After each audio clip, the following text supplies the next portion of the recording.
Shalom. All praises to YAHAWAH, bahasham, YAHAWASHI, Hashem HaKadosh, and peace and blessings. 144,000 rest of the elect. So I was just listening to this video by the elder apostle Tahar, and wanted to do a response because these Christians are really stupid. If you listen to this video, just this excerpt of cide debating with this Christian. I don't know his name or anything. It's like, man, this guy is really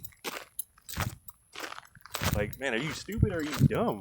Like, just the idea that, I didn't even listen to the whole thing, but just you hear these stupid things coming out of people's mouths, and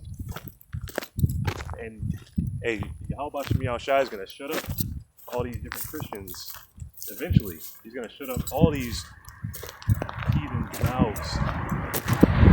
But this is let's go ahead and just get to the scriptures. I'll start here because they were going, well, I'll start with genocide. So I've got the etymology for the word genocide, and this is from the Wiktionary.org. And here it says, coined by lawyer of Polish Jewish descent, Raphael Lemkin, in 1943 or 44, in reference to the Armenian genocide and the Holocaust, from the Jewish Holocaust, from the stem of ancient Greek genus, race or kind, cognate with Latin gens, tribe, clan, which genus plus cide, which is like race, kind, tribe, plus cide meaning killer or killing. So, genocide literally means to kill a race or to kill a tribe, to wipe them out, wipe them off. Like what you see happening now in Gaza with the small hats and the Palestinians. Hey, that's a genocide going on. They're exterminating those people. So, keep going. This is in the noun form. The systematic and deliberate destruction of a group.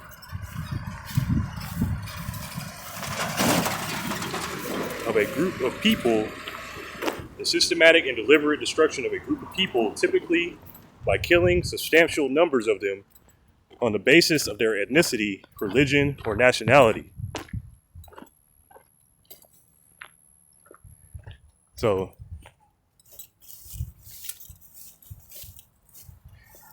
from here, let's go to the scripture that was brought up in that debate. This is Deuteronomy chapter 25 and verse 19.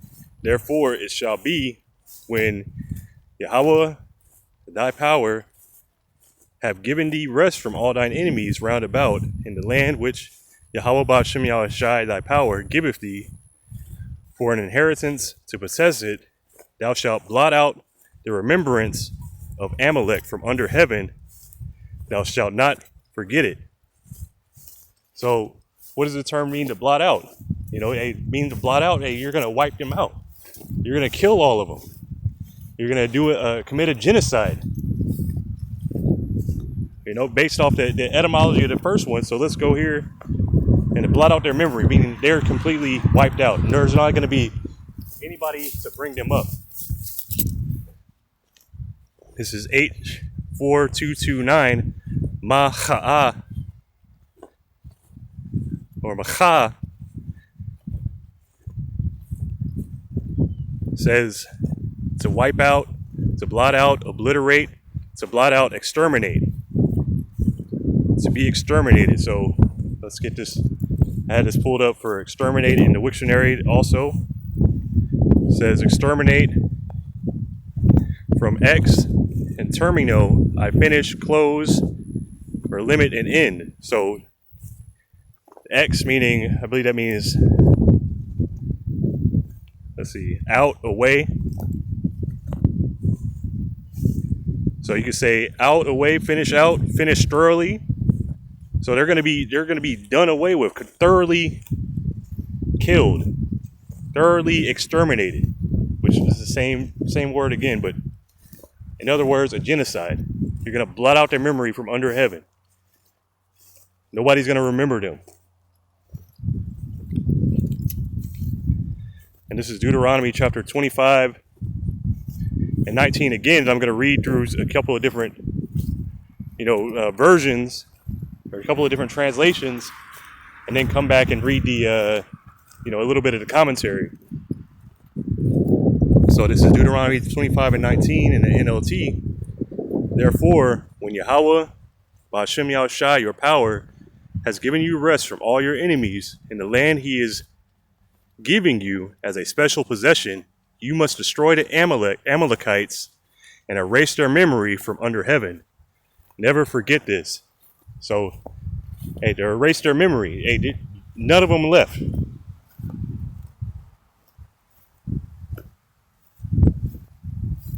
This is the same thing that these nations wanted to do to us. Let's get that real quick.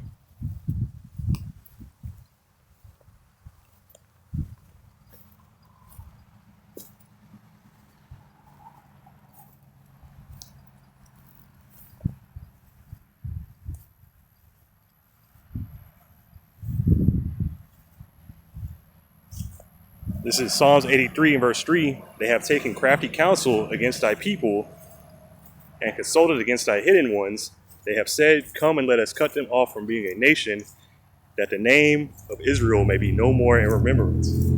So this is what the other nations, they got together, they made a council, and this is what they wanted to do. They wanted to cut Israel off from being a nation. All these nations wanted to band together and cut us off from being a people, to cut off the memory of us. So genocide us. Verse 4, they have said, come and let us cut them off from being a nation, that the name of Israel may be no more in remembrance. For they have consulted together with one consent, and are confederate against thee. The tabernacles of Edom, which is the Edomites, all of them, all together, and the Ishmaelites of Moab, and the Hagarenes, Gebal, Ammon, and Amalek. So Amalek's listed there along with the Edomites. They're listed there twice. These are the nations that wanted to cut us off. And the Philistines and the inhabitants, with the inhabitants of Tyre. So all these nations banded together, want us to cut us off from being a nation, to genocide us.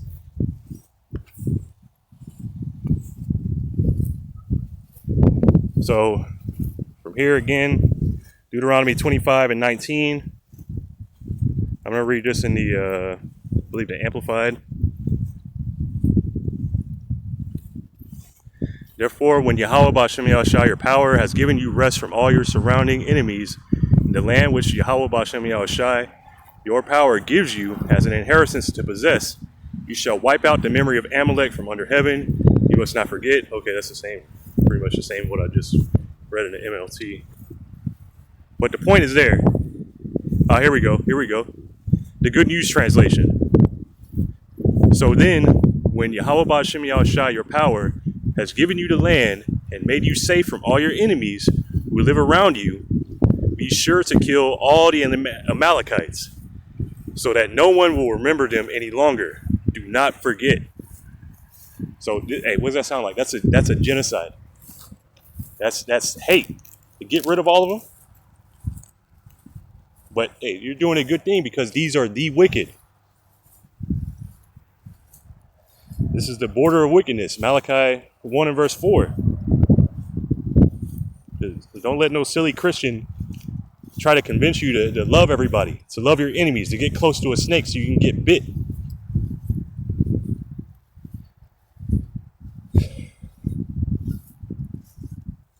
This is the this is the Deuteronomy 25 and 19, the commentary. This is the Matthew Henry's concise commentary. It says, let every persecutor and injurer of God's people, that's Israel, the Israelites. Let every persecutor and injurer of God's people take warning from the case of the Amalekites. So all these other nations, take warning for what's to happen to you. Because look at what's going to happen to them. They're going to be wiped out. All of Edom is going to be wiped out. There's not going to be anybody left from them.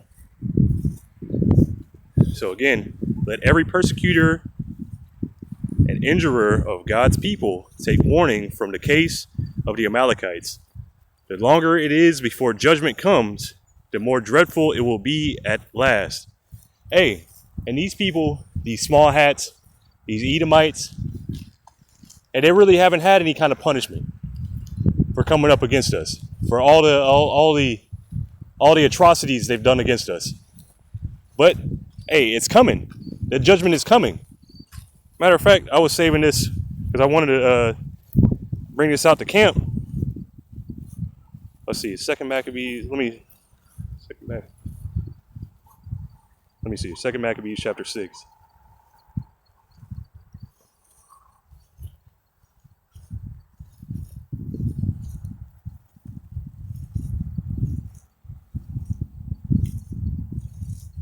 And somewhere, I think it's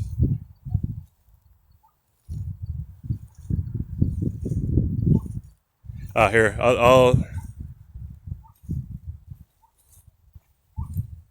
The point is around 14, but I will start at verse 12. Second Maccabees chapter 6 and verse 12. Now I beseech those that read this book that they be not discouraged for these calamities. So hey, there's all kinds of calamities and troubles that we as a people fell into. And we still have to go through Jacob's trouble at this point. But hey, this book is full of lamentations, woes. Lamentations, mourning, and woes. You know, this is a very sad book for our people. You know, the different conditions that we're in. But hey, don't be discouraged by this. Because hey, we have a greater reward in this coming. You know, the comparison for what's to come for us and what we're going through right now, hey, they're not even they're apples and oranges. This is 2 Maccabees chapter 6 and verse 12. Now I beseech those that read this book that they be not discouraged for these calamities, but that they judge those punishments not to be for destruction, but for a chastening of our nation. So hey, all these things that we're going through are for chastening us, you know, to purge us, you know, because YAHAWASHI loves us. This is why he does the punishment, which I'll keep reading. Verse 13, for it is a token of his great goodness when the wicked doers are not suffered any long time, but forthwith punished.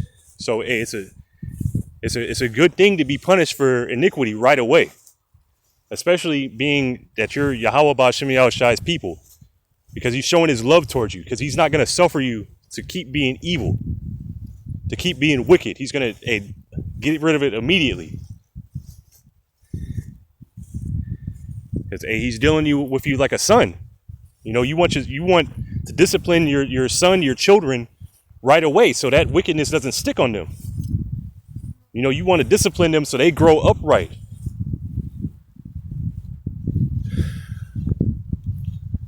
Again, verse 13, 2 Maccabees 6 and verse 13. For it is a token of his great goodness when the wicked doers are not suffered any long time, but forthwith punished. For not as with other nations whom the Lord patiently forbeareth to punish till they become to the fullness of their sins, so dealeth we with us.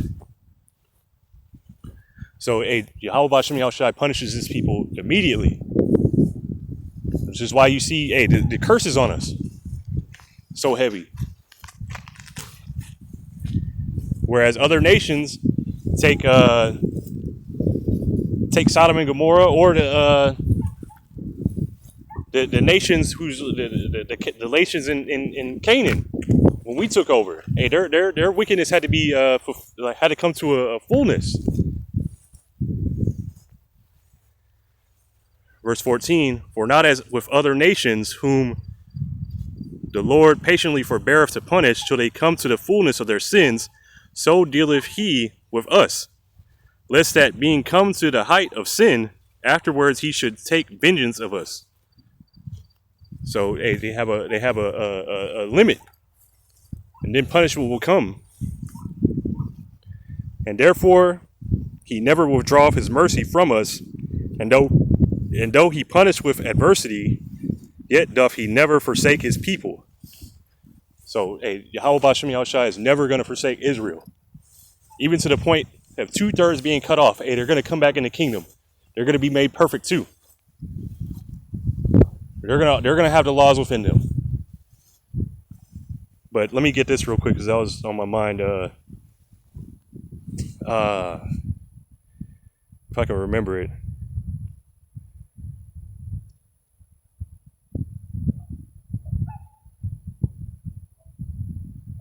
Oh, maybe it's one.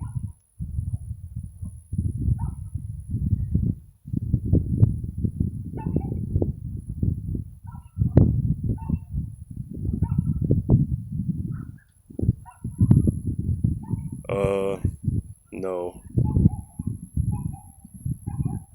Because I think it was a prophecy that was told to Abraham. I can't remember at the moment.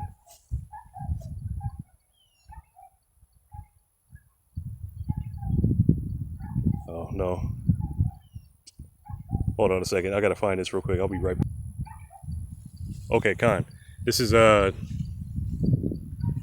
Genesis chapter 15 and 13. And he said unto Abram, know of a surety that thy seed shall be a stranger in a land that is not theirs, and serve them, and they shall afflict them 400 years. Now this is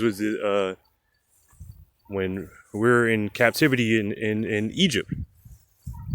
And also that nation whom they shall serve will I judge, and afterward shall they come out with great substance. So, hey, we came out of Egypt with, hey, we took of the, it says borrowed, but we took all their gold, everything that they had that we could carry out. You know, we came out of Egypt with great wealth.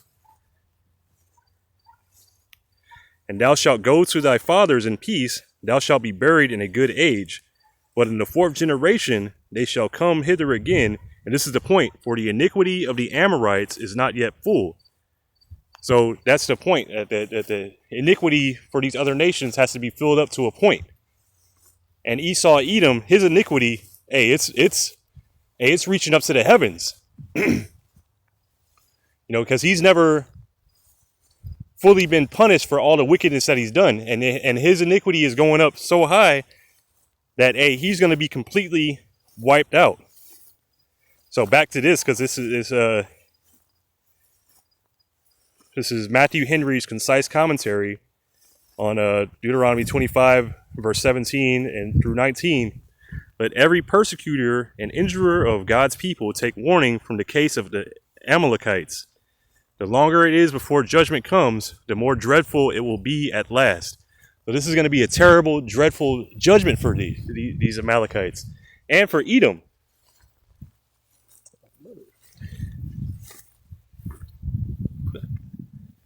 These ticks. I got to stop walking over here. But anyway, Salakia, the longer it is before judgment comes, the more dreadful it will be at last. Amalek may remind us of the foes of our souls. May we be enabled to slay all our lusts. Okay, but that's the point. Hey, it's going to be dreadful for them. And let me see here. Where else? There was another one, I think.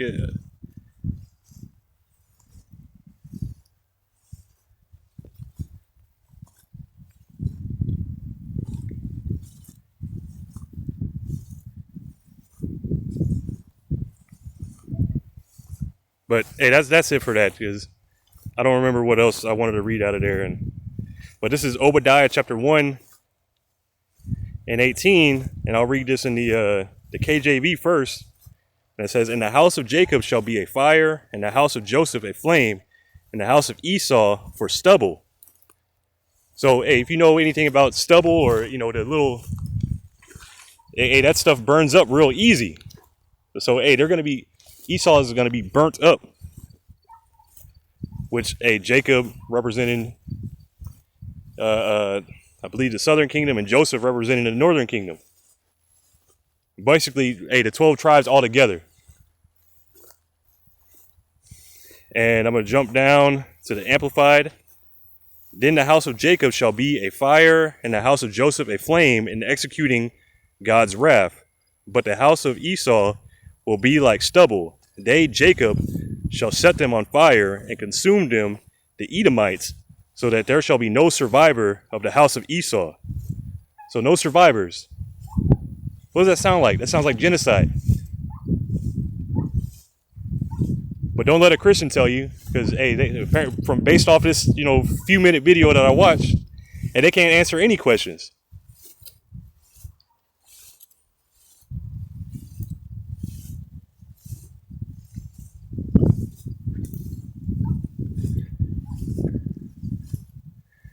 Let's see here. I think I had another one. Maybe the GNT is usually good. Obadiah 1 and 18 in the GNT. The people of Jacob and of Joseph will be like fire, and they will destroy the people of Esau as fire burns stubble. No descendant of Esau will survive. I, YAHAWAH bahasham YAHAWASHI, have spoken. So no survivors. Nobody left. Nobody left to remember them. Nobody left to carry on the name of Esau.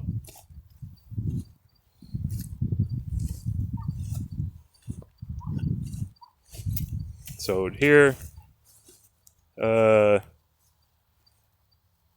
let me look at the commentary on that one too, because that's pretty much all the precepts I had.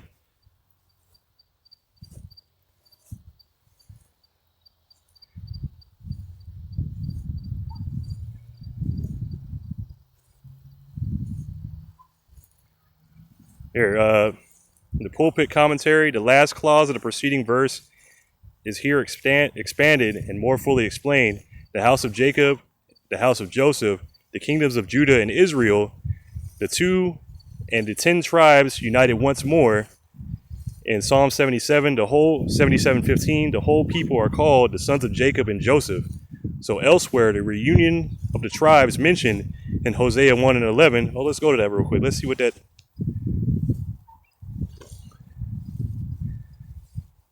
They'll read this in the NLT. Then the people of Judah and Israel will unite together, and they will choose one leader for themselves. And they will return from exile together. Who's this leader? How is the northern and southern kingdom joining together now by this word? The Negroes, Latinos, and Native Americans all joining back together. The 12 tribes coming back together, united through this word, under one leader, under the banner of YAHAWASHI. YAHAWAH YAHAWASHI. YAHAWAH bahasham YAHAWASHI. Under these names. And our leader is YAHAWASHI. They will choose one leader for themselves, and they will return from exile together. How are we going to return from exile together? Because YAHAWASHI is returning in the chariots to bring us together. He's going to gather us up from the 4 winds. And they will return from exile together. What a day that will be, the day of Jezreel, which is YAHAWAH, the seed of God, or he seed of God. Which, Israel, we're the sons of God. Yashar Allah, he's a prince of power. And Salakia for rambling. This is taking a while, but hey, what a day that will be, the day of YAHAWAH Allah, when YAHAWAH bahasham YAHAWASHI will again plant his people in his land. And so we're going to be brought back home. We're going to be put back in our own land. We're going to have the other nations under us. Now, let me go back. Let me see where it says anything.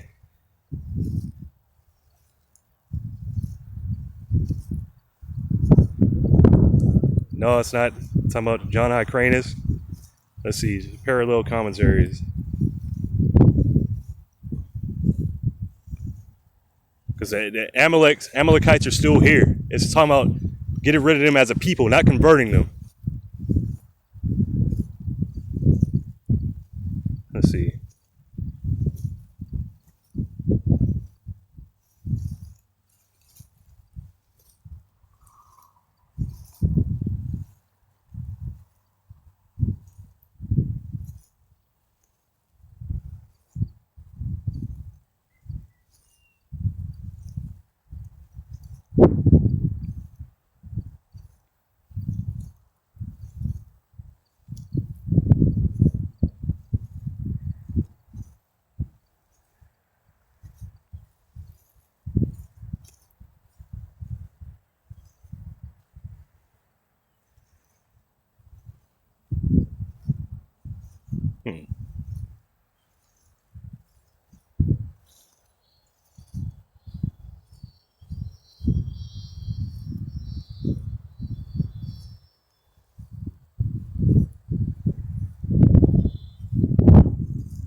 Nope. Hey, so far these commentaries, they're not telling the truth on this. They mentioned in John Hyrcanus, but John Hyrcanus, hey, he forcibly converted these people. It's not saying they're going to be forcibly converted to be Israelites. No, it's saying they're going to be wiped out, completely genocided, exterminated. So I'm just looking to see, and really I should have done this, but this was really, impromptu. Which, hey,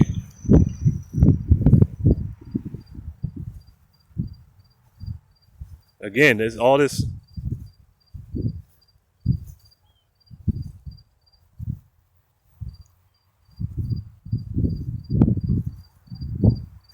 Hey, because it doesn't make any sense for this, because they're saying this was fulfilled with John Hyrcanus, but hey, the northern and southern tribes weren't together back then.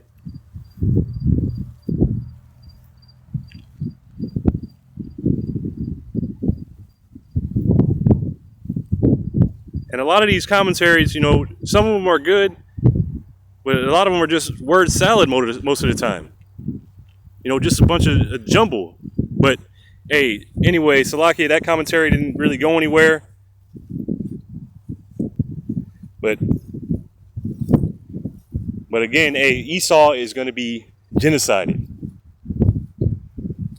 or exterminated. Genocided, I don't think that's a word, but hey, I guess Ebonics.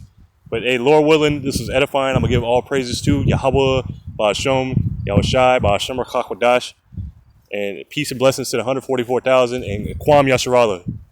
Shalom.